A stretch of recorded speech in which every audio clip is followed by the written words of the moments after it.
I'm quite happy to have Leighton from Jupiter here for interview. We want to talk about India and the chances for investors.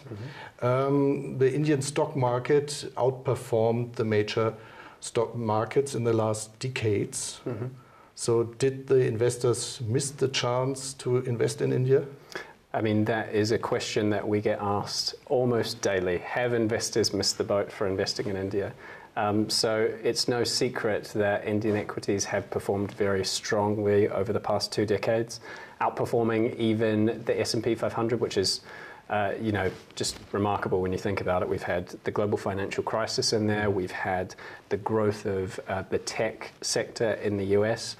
So to have that kind of performance and return for investors over the long term is staggering. And the reasons for this are manifold.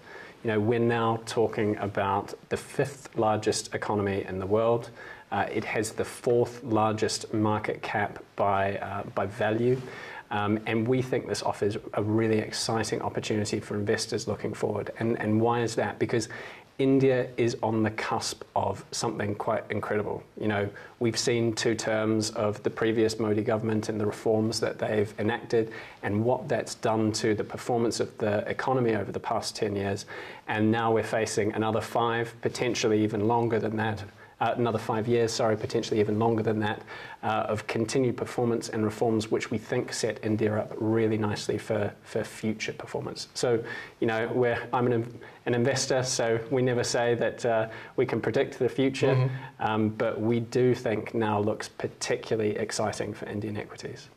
And how would you describe the investment strategy of the Jupiter Indian Select Fund? So we are bottom-up growth at reasonable price investors. So we look for businesses which we believe offer similar or better earnings growth than peers and than the market, and yet that trade at valuations that are more reasonable. And we think this is a really powerful way for investors to invest in India, particularly valuation-conscious investors. I mean, we often hear that India is expensive. India has always been expensive, but we understand that investors may view the high valuations and think twice about investing. Well, investing with us enables investors to access that growth, but at valuations that are more reasonable. And we think this is a really strong way to play the trend of structural growth in India over the long term. And what kind of companies you are looking for in India? So as bottom-up investors, we're looking for a wide variety of different businesses. What unites them all is underappreciated growth opportunities and valued low, at similar or more lowly than peers in the sector that they operate in.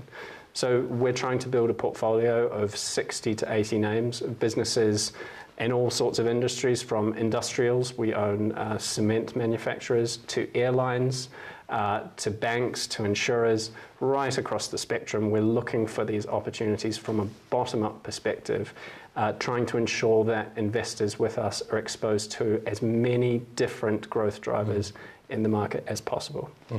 And as an investor, wouldn't it be easier to buy an exchange-traded fund for India? Yes, I mean, so I'm the investment director for all emerging market equities, and we get that question of emerging market equities in general quite often. And our view is that actually it's possibly the worst thing that investors can do, because yes, there's a lot of growth structurally, but there's also just a lot of dross within, not only emerging markets, but just India specifically. And you're exposed to all of that when you invest in the ETF. By investing with us, we're able to access a large number of different growth opportunities right across the market. We're very focused on ensuring that we have a large number of off-benchmark positions, and we think this offers investors a better way to access India's long-term structural domestic growth. Mr. Riley, thanks a lot for the insights of the fund and its strategy. Thanks. Thanks.